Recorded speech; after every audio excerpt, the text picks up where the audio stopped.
अस्सलाम वालेकुम व्यूअर्स। आज हम स्टडी करने जा रहे हैं सोर्सेज ऑफ करंट। अगर हम सोर्सेज ऑफ करंट में देखें,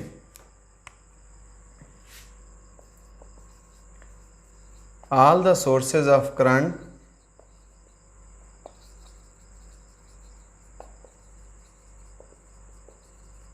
maintain constant potential difference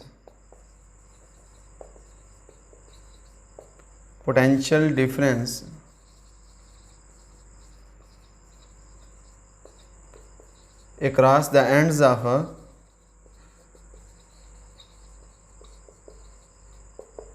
conductor. अगर हम कहते हैं हमारे पास ये कोई एक पॉजिटिव पॉइंट है, ये हमारे पास क्या है, वो नेगेटिव टर्मिनल है। ये चीज़ हमारे पास ये हाई पोटेंशियल है, नेगेटिव लो पोटेंशियल पे। अगर ये आइसोलेटेड है तो पोटेंशियल डिफरेंस एग्जिस्ट रहता है, उसमें कोई कमी नहीं आती। अगर मैं इसको यूं किसी वायर से जोड़ देता हूँ, लाजमी बात है चार्जेस मूव करेंगे from the high potential towards the low potential. जब चार्जेस इधर मूव करेंगे, कुछ देर के बाद दोनों पॉइंट्स वो सेम पोटेंशियल पे आ जाएंगे, पोटेंशियल डिफरेंस एग्जिस्ट नहीं करेगा। जब पोटेंशियल डिफरेंस नहीं होगा तो फिर करंट फ्लो नहीं करेगा।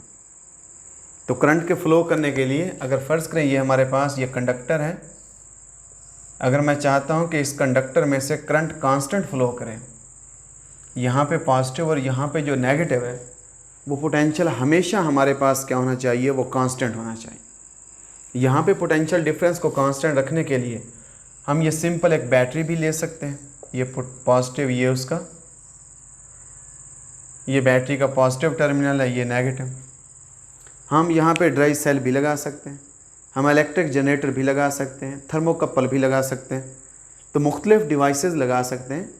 तमाम जो करंट के सोर्सेज होंगे, तमाम का काम सिर्फ एक ही है, to maintain the constant potential difference across the ends of a conductor.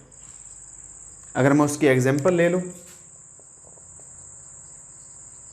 हमारे पास सोलर सेल है जो सनलाइट को इलेक्ट्रिकल एनर्जी में कन्वर्ट करता है, क्योंकि जो जितने करंट सोर्सेज होंगे वो किसी दूसरी एनर्जी को इलेक्ट्रिकल एनर्जी में कन्वर्ट करेंगे और उस इलेक्ट्रिकल एनर्जी की मदद से यहाँ पोटेंशियल का डिफरेंस वो मेंटेन करेंगे।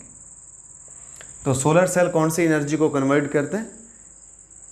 सनलाइट को, लाइट एनर्जी को वो इलेक्ट्रिकल एनर्जी में कन्वर्ट करते हैं। अगर मैं ड्राई सेल को लिखूँ, ड्राई सेल प्राइमरी भी हो सकते हैं, सेकेंडरी भी हो सकते हैं। ड्राई सेल अपनी केमिकल एनर्जी को इलेक्ट्रिकल एनर्जी में कन्वर्ट करते हैं। प्राइमरी ड्राई सेल ऐसा है कि जिसको हम चार्ज नहीं कर सकते, रिचार्ज नहीं कर सकते। सेकेंडरी ड्राई सेल ऐसा होता है कि जिसको हम रिचार्ज कर सकते हैं। अगर मैं बैटरी को देखूं, बैटरी के अंदर भी लिक्विड होता है, अपनी chemical energy of the liquid को, उस केमिकल एनर्जी को वो इलेक्ट्रिकल एनर्जी में कन्वर्ट करती है और उस इलेक्ट्रिकल एनर्जी से यहाँ पोटेंशियल डिफरेंस को वो मेंटेन करती है। अगर हम थर्मोकपल को देखें, थर्मोकपल हीट एनर्जी को इलेक्ट्रिकल एनर्जी में कन्वर्ट करते हैं। अगर हम इलेक्ट्रिक जनरेटर को देखें,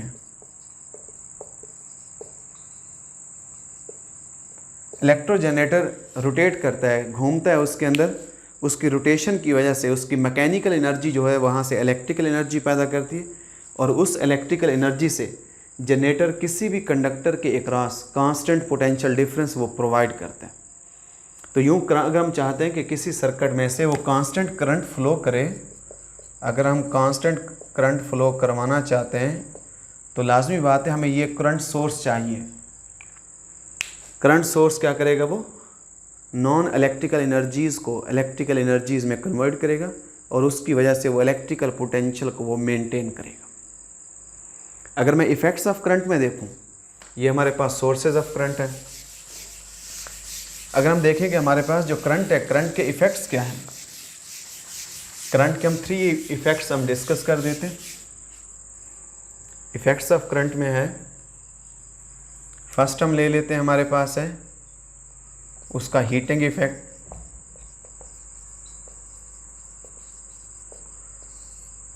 अगर कोई एक कंडक्टर है, उस कंडक्टर के एकरास हम कहते हैं, हम पोटेंशियल डिफरेंस प्रोवाइड करते हैं। कंडक्टर की जो अपनी रेजिस्टेंस है वो आर है। इसमें जो हीट पैदा होगी, heat is equal to I square R T, ये उसमें हीट पैदा होगी। जो ही कंडक्टर में से करंट गुजरते हैं, करंट की वजह से, चार्जेस के फ्लो की वजह से कुलयन होते हैं। जब कुलयन होते हैं तो वहाँ पे हीट एनर्जी पैदा होती है। उस हीट एनर्जी से वो कंडक्टर हीट अप हो जाता है, और वो हीट एनर्जी किसके प्रोपोर्शनल है? देखें, करंट के स्केयर के वो डायरेक्टली प्रोपोर्शनल है। जितना करंट ज़्यादा होगा उतना हीटिंग इफेक्ट ज़्यादा होगा। जितना वायर की रेजिस्टेंस ज़्यादा होगी, यानी सिंपल कॉपर वायर से करंट गुजरता है, कॉपर वायर हीट अप नहीं होती, थोड़ी हीट अप होती है। अगर वही जो करंट है वो टंगस्टन फिलामेंट वाले बल्ब से गुजरता है, टंगस्टन फिलामेंट से गुजरता है, वो फिलामेंट इतना हीट अप होता है कि वो पूरे कमरे में रोशनी कर देता है। क्यों? कि जो टंगस्टन का फिलामेंट है उसकी रेजिस्टेंस ज़्यादा है। और जितने टाइम के लिए करंट ज़्यादा गुजरता है, आपने शायद कभी ऑब्ज़र्व किया हो, अगर हम किसी इस्त्री वाली, जो हमारे पास इलेक्ट्रिक आयरन है या हमारे पास एसी चल रहा है, अगर एसी के अंदर हम हल्की क्वालिटी की तार इस्तेमाल करें तो हम कुछ देर के बाद उस वायर को हाथ लगा के देखें, ज़्यादा टाइम गुजरने से, जब ज़्यादा टाइम से करंट गुजर रहा होता है, वो वायर हीटअप हो जाती है। तो जो हीटिंग इफेक्ट है वो टाइम पे भी डिपेंड करता है, रेजिस्टेंस ऑफ द वायर पे भी डिपेंड करता है, करंट पे भी डिपेंड करता है। हीटिंग इफेक्ट को कहाँ पे यूज़ करते हैं? इलेक्ट्रिक हीटर में यूज़ करते हैं, इलेक्ट्रिक आयरन में यूज़ करते हैं,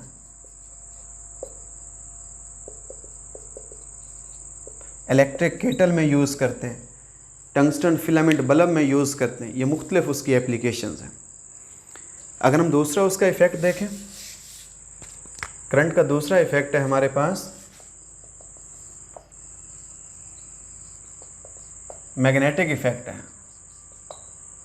मैग्नेटिक इफ़ेक्ट में देखते हैं, अगर कोई एक वायर है, उसमें से यूं करंट गुजर रहा है, करंट की वजह से उसके गिर्द यूं मैग्नेटिक फील्ड पैदा होता है, और राइट हैंड रूल से हम उसकी डायरेक्शन मालूम कर सकते हैं।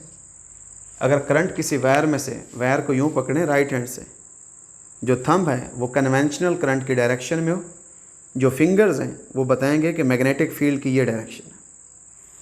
तो यूं मैग्नेटिक फील्ड इसके इकरास यूं पैदा होगा सर्कुलर शेप के अंदर।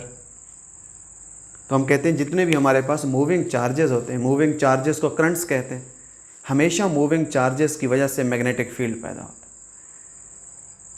तो उसमें हम देख लेते हैं, अगर यूं करके हमारे पास कॉइल हो तो इसका मैग्नेटिक फील्ड ऐसे होता है जैसे एक मैग्नेट का होता है। ये जैसे मैग्नेट का एक नॉर्थ पोल बनता है, साउथ बनता है, अगर कॉइल में से करंट गुजरे, नॉर्थ से मैग्नेटिक लाइंस आउटवर्ड, साउथ के लिए मैग्नेटिक लाइंस इनवर्ड।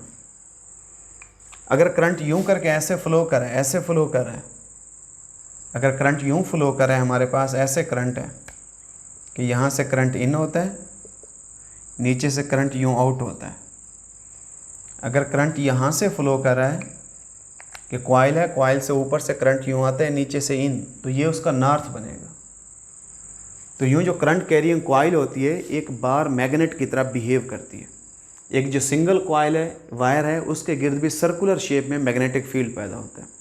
अब इसको यूज़ करते हैं हम इलेक्ट्रिक मोटर्स में। पंखा चल रहा है, इलेक्ट्रिक वाटर पंप चल रहा है, जितनी भी इलेक्ट्रिक मोटर्स हैं तमाम के अंदर करंट का मैग्नेटिक इफेक्ट यूज़ होता है। और जो लास्ट इसके हमारे पास हैं काजेज़ ऑफ, उसमें करंट्स हैं, इफ़ेक्ट्स ऑफ करंट हैं, उसमें हम कह देते हैं हमारे पास उसका केमिकल इफेक्ट है।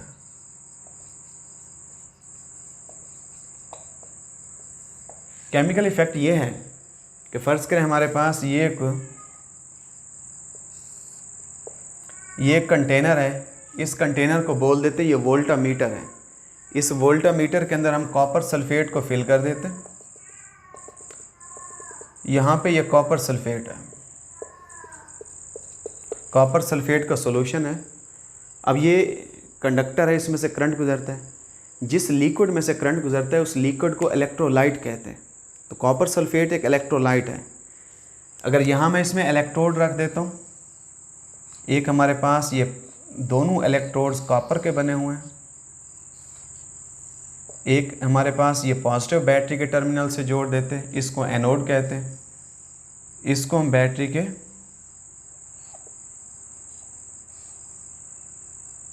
इसको जोड़ देते हैं बैटरी के नेगेटिव टर्मिनल से, इसको हम कैथोड बोल देते हैं।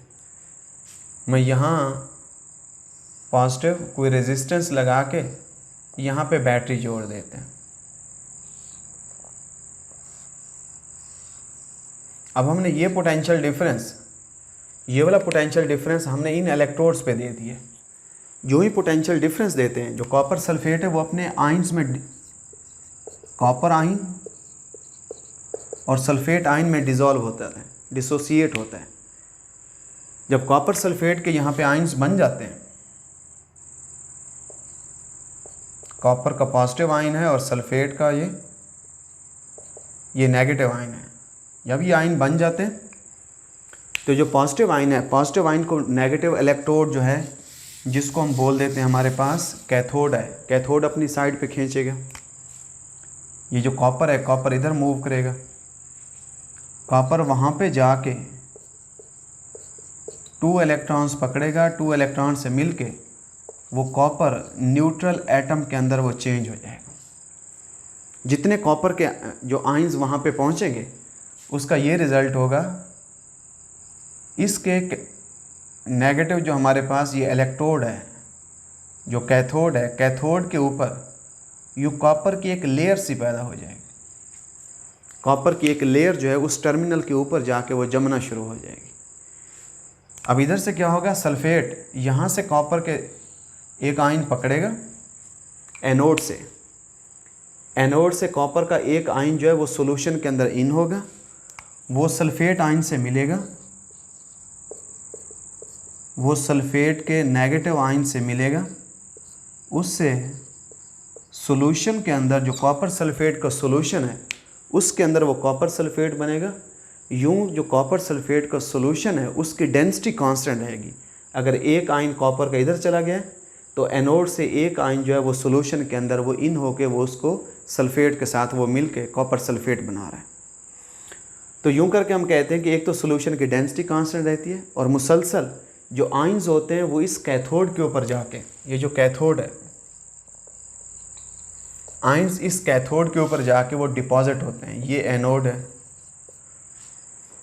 इसको बोल देते हैं ये इलेक्ट्रोप्लेटिंग है। इस प्रोसेस को क्या कह देते हैं, ये हमारे पास इलेक्ट्रोप्लेटिंग है। और इस पूरे प्रोसेस को कह देते हैं इलेक्ट्रोलाइसिस। इलेक्ट्रोलाइसिस यूँ होता है कि जो हमारे पास इलेक्ट्रोलाइट होता है, जो लिक्विड होता है, वो आयंस में डिसॉल्व हो जाता है, आयंस में डिसोसिएट होते हैं और उन आयंस की वजह से इलेक्ट्रोलाइट में से करंट फ्लो करना शुरू कर देते हैं। That is called electrolysis. और इस इलेक्ट्रोलाइसिस को हम यूज़ करते हैं, इलेक्ट्रोप्लेटिंग करते हैं। किसी हल्के मटेरियल के ऊपर किसी अच्छे मटेरियल की एक लेयर उसके ऊपर चढ़ा देते हैं। जैसे गोल्ड के इलेक्ट्रोप्लेटिंग करना चाहें, हम किसी दूसरे मटेरियल के इलेक्ट्रोप्लेटिंग करना चाहें, तो इस तरीके से हम क्या करते हैं, हम देखें करंट की वजह से उसकी केमिस्ट्री चेंज होती है, उसमें उसका रिएक्शन होता है, रिएक्शन से जो कॉपर सल्फेट है वो आयंस में डिसॉल्व हो रहा है।